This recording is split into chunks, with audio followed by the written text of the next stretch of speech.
welcome back to the channel, guys. My name is Daniel and you're watching Triple R Farms, and we are at Lounsboro.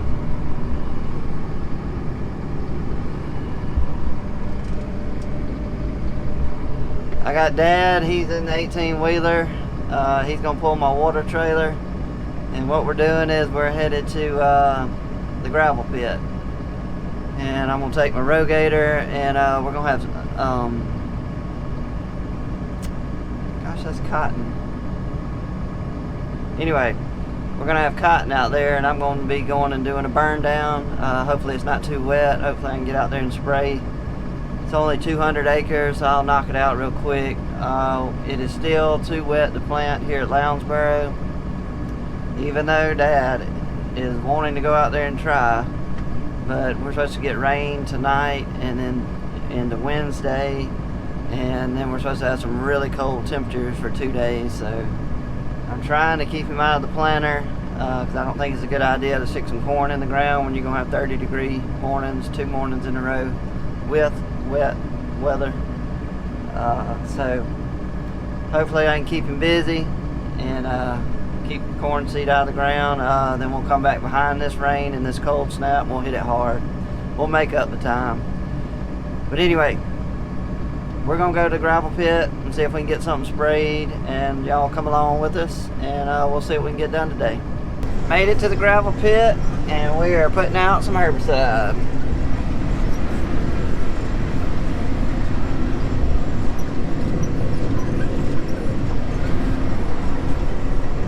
If you can tell, I'm having to go at an angle. The rows are actually running this way, and I had to do this all last year. I don't know, we disced it twice and then we paratilled it. This ground got really soft, and I just cannot hold it on the road going with the rows, even with the guidance or manually driving it. You just fall into that paratill groove, and once you get in it, it's hard to get out. You just start rutting up like crazy. But that's okay. Reverse. There we go. That's okay. We did it last year. It's not that big a deal. We just go at an angle. I already got it programmed here in my GPS, and that way we'll do less damage to the field as far as compaction and rutting up. So all right, well, we're spraying, so let's see if we can knock this out. As you can tell, the field's gotten kind of nasty. It's got a lot of weeds in it, some turnips and stuff. They got kind of big on me. See them out there?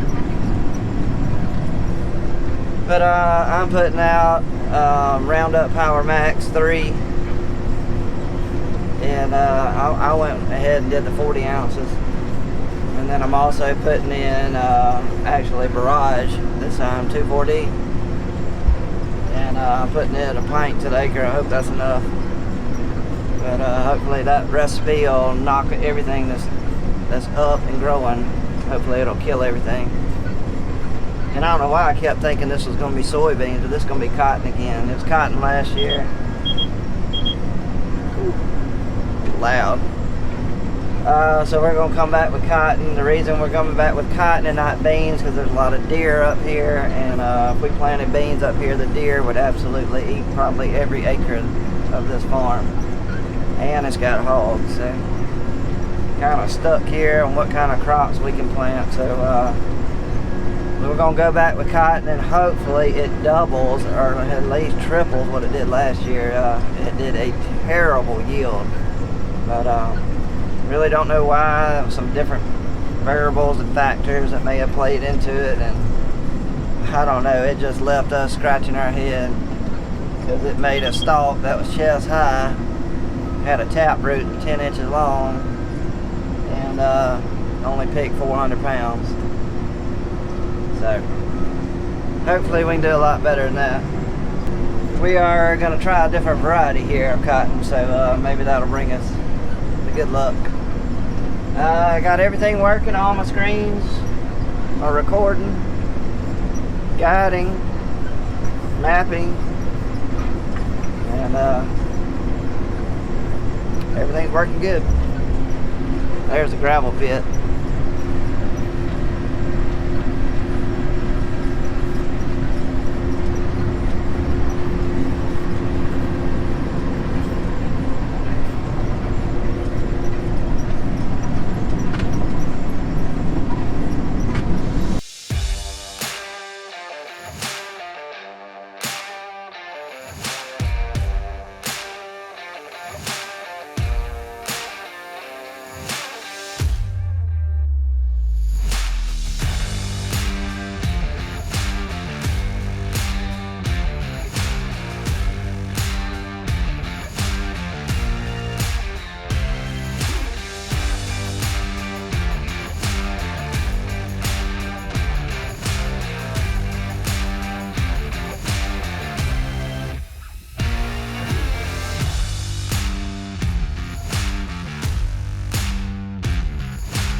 Gravel pit is done.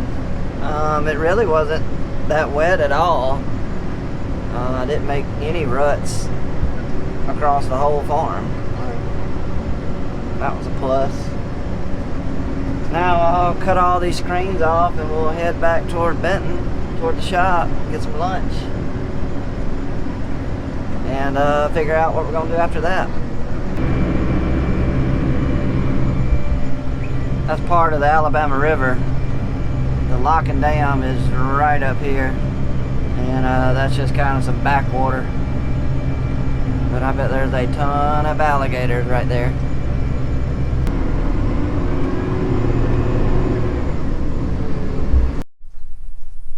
Got Josh, he is washing off my rogator. I just got through cleaning out the booms and all, and now he's gonna steam clean it because it needs a bath. And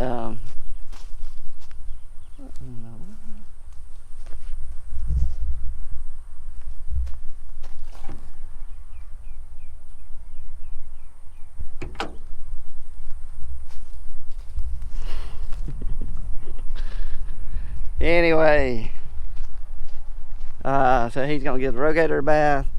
Now I gotta go out here and our 18-wheeler that we haul water in, I'm gonna fill it up because I almost drained it spraying the gravel pit. So I'll fill it up back up with fresh water, and so that'll be ready to pull to the field whenever we get back to planting. That's what they get water off of, the planters do, to put our in-furrow mixture in the ground with the corn seed. So let's fill it up.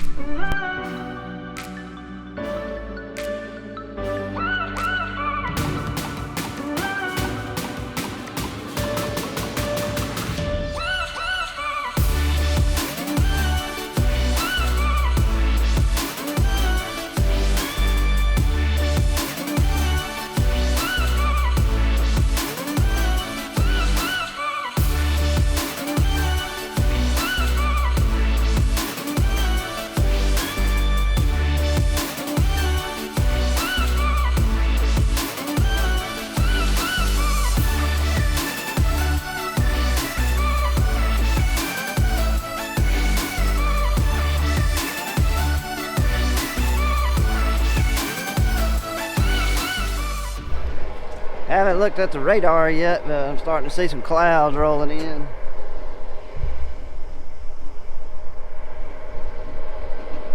There was a chance of rain tonight, but the really bad stuff is coming tomorrow.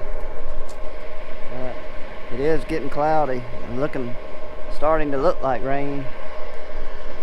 Look at the radar. It is some storms starting to pop up.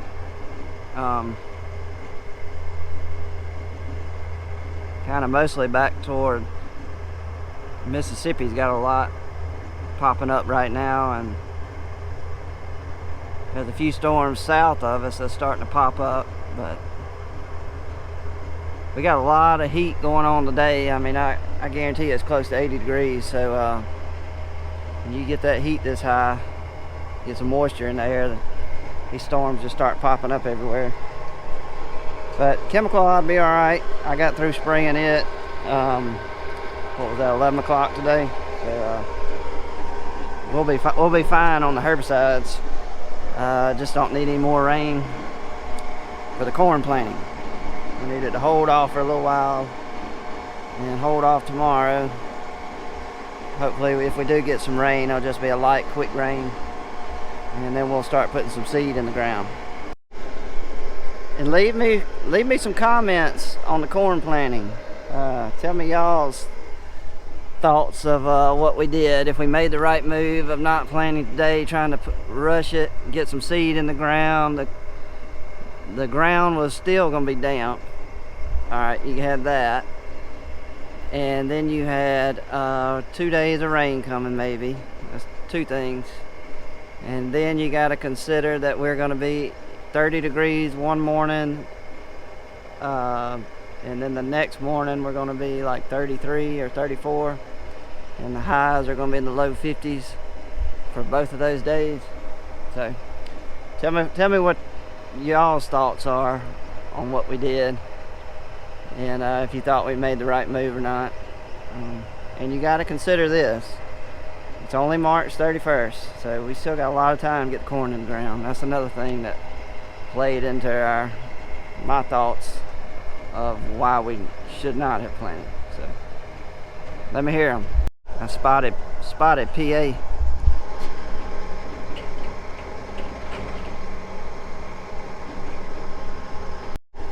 I need to let him grab my camera and tell y'all the story, the roundup story. Y'all think it's pretty funny, and if you put two and two together, it has something to do with his tailgate on his truck.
Well, I think she's full.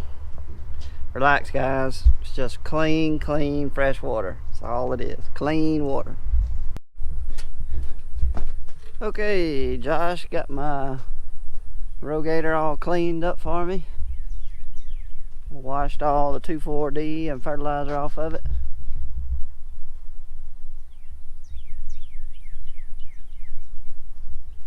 And it's got, you know, I was rinsing the booms out, trying to rinse that 2,4-D, so it's got a full tank of water with some tank cleaner in there, and I recirculated it through the booms, and I'll let it sit overnight, and it'll do overnight decontamination, and hopefully that will get all that 2,4-D out.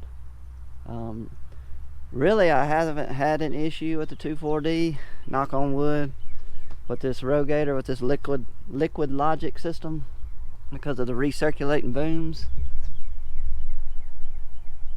There's no 90-degree fittings on this whole boom anywhere. Everything's a 45. Supposedly there's nowhere for the 2,4-D and chemical to get trapped.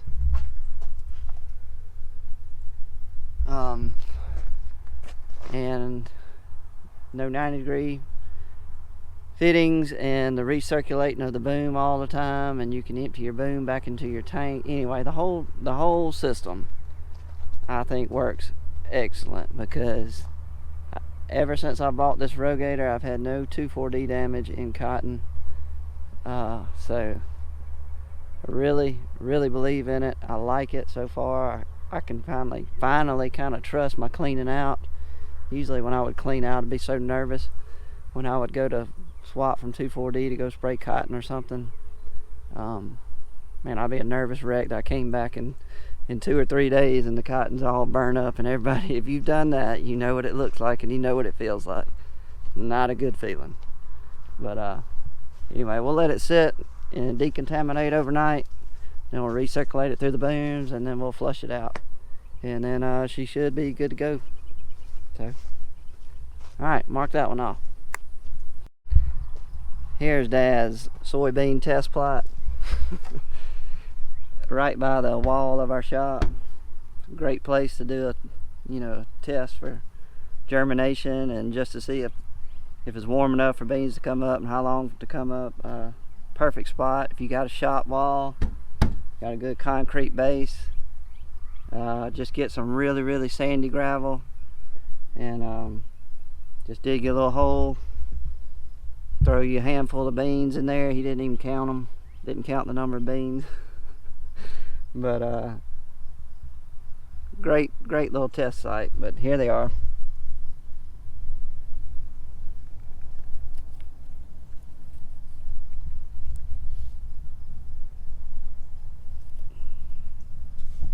They came up. It took about probably about 6 days for those to come up. But the first test was right here. It was from this zip tie to right there. Nothing came up. So I don't know if we had a compaction issue, because it looks like some concrete right here. So we may just check that one off to a compaction issue, being that it is right by the shop wall. But second group we tried, I don't know, Dad planted those and they came up, so maybe I'm just not good at planting them. But that is where Triple R Farms, that's how we do our tests, and that's where we do our tests. It's gonna be a short day for me again.